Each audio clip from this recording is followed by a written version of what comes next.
Assalamualaikum warahmatullahi wabarakatuh. Pada kesempatan kali ini saya akan menjelaskan dan mempresentasikan tentang konsep dasar etika. Nah, sebelum itu saya akan memperkenalkan diri saya. Nama saya adalah Turian, kelas saya 18A1 dan NPM saya 19111110018.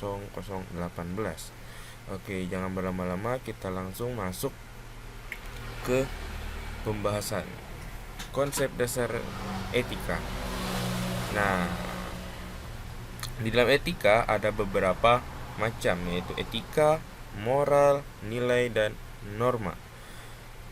Apa, mengapa, dan bagaimana etika, moral, nilai, dan norma? Oke, kita masuk penjelasan yang pertama. Nilai, norma, etika, dan moral. Nilai, norma, etika, dan moral saling berkaitan karena semuanya berusaha mengarahkan manusia agar memiliki pola pikir, sikap, dan perilaku yang baik dalam hidup bermasyarakat, berbangsa, dan bernegara.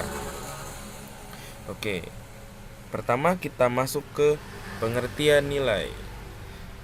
Pada kutipan Stipman tahun 1999, nilai ialah sesuatu yang memberi makna hidup, yang dijunjung tinggi, yang mewarnai dan menjiwai tindakan atau perilaku seseorang. Dalam kutipan selanjutnya dari Rockich pada tahun 1998, nilai adalah suatu keyakinan yang dalam tentang perbuatan, tindakan atau perilaku yang dianggap jelek. Nah, selanjutnya kita akan membahas tentang pengertian norma. Norma adalah pedoman, ukuran, kriteria, atau ketentuan yang mengatur tingkah laku manusia dalam masyarakat berdasarkan nilai-nilai tertentu. Nah, ada juga norma itu pengertian lainnya, yaitu norma adalah ukuran, pedoman, atau aturan atau kaidah yang menjadi dasar pertimbangan dan penilaian yang mengandung sanksi dan penguatan terhadap tingkah laku manusia. Oke, selanjutnya ada 4 macam norma. Yang pertama adalah norma kesopanan, yang kedua adalah norma kesusilaan, 3 norma agama, 4 dan norma hukum. Nah, kita akan membahas tentang norma kesopanan. Pada norma kesopanan ini adalah aturan-aturan yang muncul dalam kehidupan sosial sekelompok orang. Contohnya ketika kita melanggar norma kesopanan di lingkungan masyarakat, kita akan mendapatkan cemoohan, celaan, tawa, pengasingan dari kehidupan sosial dan sejenisnya. Oke, kita lanjut ke norma berikutnya. Norma kesusilaan. Norma kesusilaan adalah pengaturan hidup yang berkenan dengan bisikan kalbu dari dalam hati nurani manusia. Nah, ketika kita melanggar norma kesusilaan ini, kita akan mendapatkan rasa bersalah dalam diri kita ketika kita melakukan sesuatu hal kepada orang lain dan kita merasa bersalah. Nah, itu sanksi dari norma kesusilaan. Kita lanjut ke norma ketiga. Norma agama. Pada norma agama ini adalah norma, peraturan atau aturan yang sumbernya adalah firman atau perintah Allah melalui nabi atau rasul. Nah, ketika kita melanggar norma agama, kita akan mendapatkan dosa, mendapatkan ketidakkebahagiaan, kesengsaraan, maupun berupa siksaan neraka kalau kita melanggar norma agama. Oke, kita lanjut ke norma hukum. Nah, norma hukum ini sedikit berat ya. Norma hukum adalah peraturan-peraturan yang dibuat oleh negara dan keabsahannya dipelihara oleh instrumen-instrumen negara. Ketika kita melanggar norma hukum, kita akan diberi sanksi, yaitu penjara. Nah, atau misalnya kita pelanggarannya itu sangat ringan, kita akan mendapatkan sanksi yang tegas atau inisiatif. Nah, jadi ketika kita melanggar norma hukum itu, kita akan mendapatkan sanksi, yaitu misalnya denda atau misalnya sanksi seperti itu. Oke, kita lanjut ke pengertian moral. Secara etimologis, kata moral berasal dari kata mos. Dalam bahasa Latin, bentuk jamaknya adalah mores, yang artinya adalah tata cara atau adat istiadat. Dalam Kamus Besar Bahasa Indonesia, moral diartikan sebagai akhlak budi pekerti atau susila. Ada dua pengertian moral. Yang pertama adalah moral adalah hal-hal yang dapat mendorong manusia untuk melakukan tindakan yang baik sebagai kewajiban atau seharusnya. Kedua, moral adalah saran untuk mengukur benar atau tidaknya sikap dan tindakan manusia. Nah, ada beberapa pengertian moral dari kutipan seseorang. Nah, dari kutipan Helden pada tahun 1997 dan Richard pada tahun 1971, moral adalah kepekaan dalam pikiran, perasaan, dan tindakan terhadap prinsip-prinsip atau aturan-aturan. Nah, dari berikutnya dari kutipan Atkinson pada tahun 1969, moral adalah pandangan tentang baik dan buruk, benar dan salah, apa yang dapat dan tidak dapat dilakukan oleh manusia. Nah, dari kutipan berikutnya, Lamijan pada tahun 1995 berkutip, moral adalah ajaran yang berisi nilai atau norma untuk mengatur sikap dan tingkah laku manusia agar dapat melaksanakan perbuatan baik. Oke, sekarang pembagian moral terbagi menjadi dua, yaitu moral umum dan moral khusus.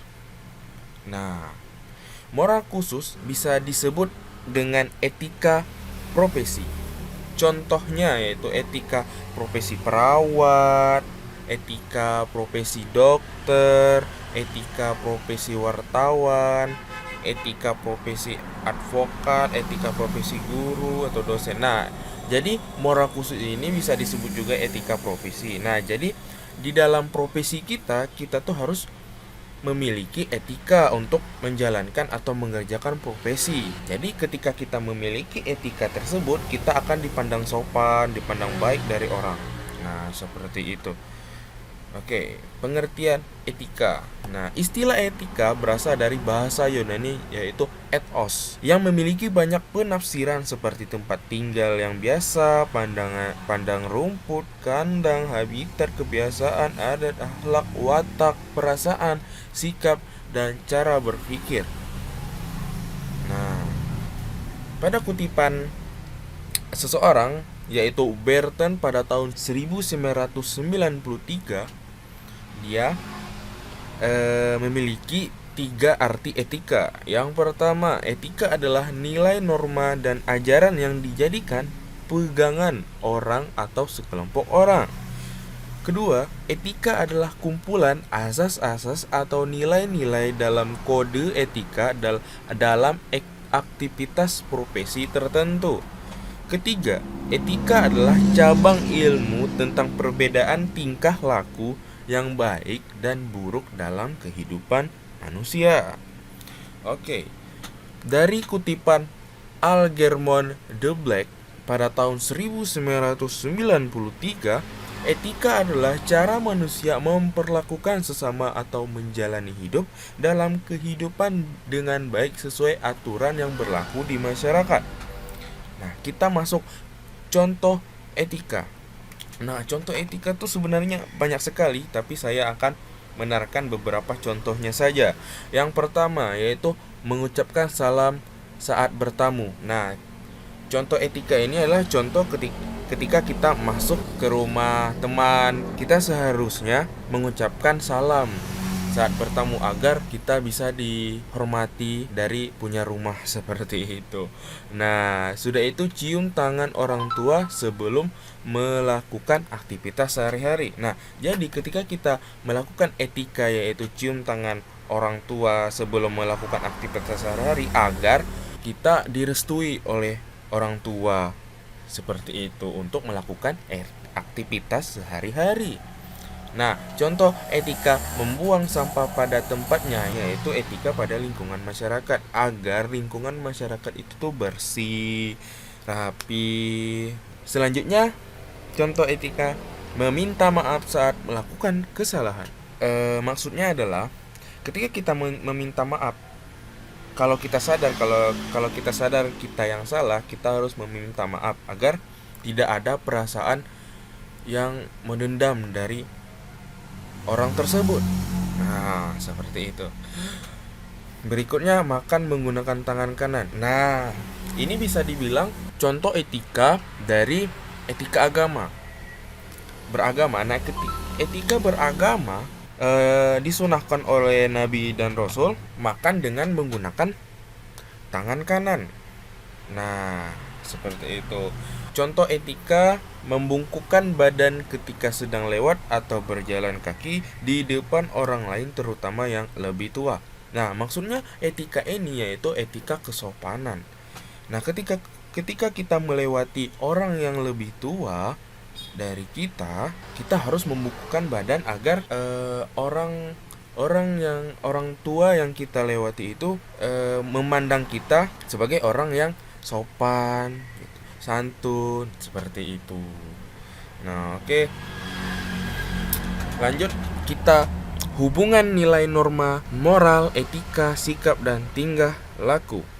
Nah, ini adalah bagian dari nilai norma moral dan etika. Nah, sebenarnya nilai norma moral etika ini adalah suatu yang berkaitan yang menjadi sikap dan perilaku manusia. Nah, jadi ketika kita tidak, misalnya kita memiliki nilai norma moral tapi kita tidak mempunyai etika, nah berarti kita tidak memiliki sikap dan perilaku manusia. Nah, jadi kita harus memiliki keempat-empat itu, yaitu nilai, norma, moral, dan etika. Nah, ketika keempat-empat ini berkaitan dalam diri kita, nah barulah kita memiliki sikap dan perilaku manusia. Oke. Di sini memiliki manfaat dalam mempelajari nilai, norma, etika, dan moral. Nah, pertama, kita dapat menjunjung dan menghargai nilai-nilai kemanusiaan. Yang kedua, kita lebih toleran, etis atau santun, dan adil dalam bersikap dan bertindak. Tiga, kita lebih dapat menghargai kemampuan dan karya orang lain. Yang keempat, kita lebih bertanggung jawab terhadap bidang ilmu yang diampunya. Kelima, kita dapat meningkatkan profesionalitas. Nah, jadi itu beberapa manfaat dari mempelajari nilai, norma, etika, dan moral. Nah, kita masuk ke dalam macam-macam etika. Nah, pertama, etika deskriptif. Nah, apa itu etika deskriptif? Yaitu etika yang berusaha meneropong secara kritis dan rasional sikap dan perilaku manusia dan apa yang dikejar oleh manusia dalam hidup ini sebagai sesuatu yang bernilai. Nah, etika deskriptif memberikan fakta sebagai dasar untuk mengambil keputusan tentang perilaku atau sikap yang mau diambil. Nah, berikutnya etika normatif, yaitu etika yang mengajarkan berbagai sikap dan pola perilaku ideal yang seharusnya dimiliki oleh manusia dalam kehidupan sehari-hari. Etika normatif juga memberikan penilaian sekaligus memberikan norma sebagai dasar dan kerangka tindakan yang dilakukan.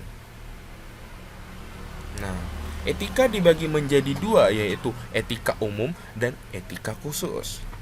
Etika umum membahas prinsip-prinsip moral dasar, sedangkan etika khusus menerapkan prinsip-prinsip dasar pada masing-masing bidang kehidupan manusia.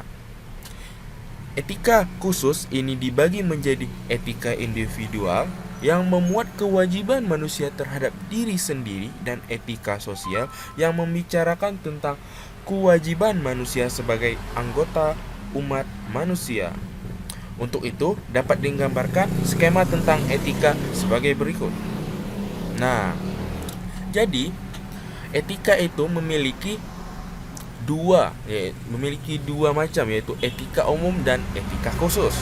Nah, etika khusus memiliki dua lagi, yaitu etika individual dan etika sosial.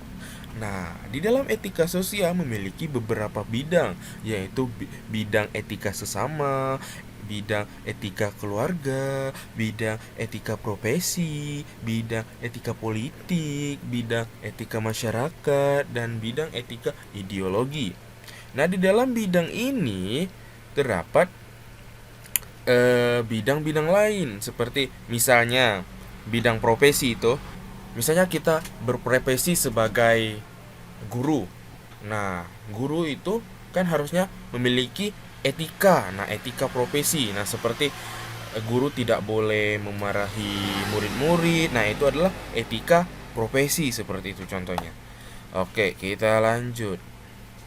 Nah, etika secara umum dibagi menjadi dua, yaitu etika umum dan etika khusus. Nah, pertama kita menjelaskan etika umum. Nah, etika umum mengajarkan tentang kondisi-kondisi dan dasar-dasar bagaimana seharusnya manusia bertindak secara etis, bagaimana pula manusia bersikap etis, teori-teori etika dan prinsip-prinsip moral dasar yang menjadi pegangan bagi manusia dalam bertindak, serta tolak ukur dalam menilai baik atau buruknya sesuatu tindakan. Etika umum dapat pula dianalogkan dengan ilmu pengetahuan yang membahas mengenai pengertian umum dan teori etika.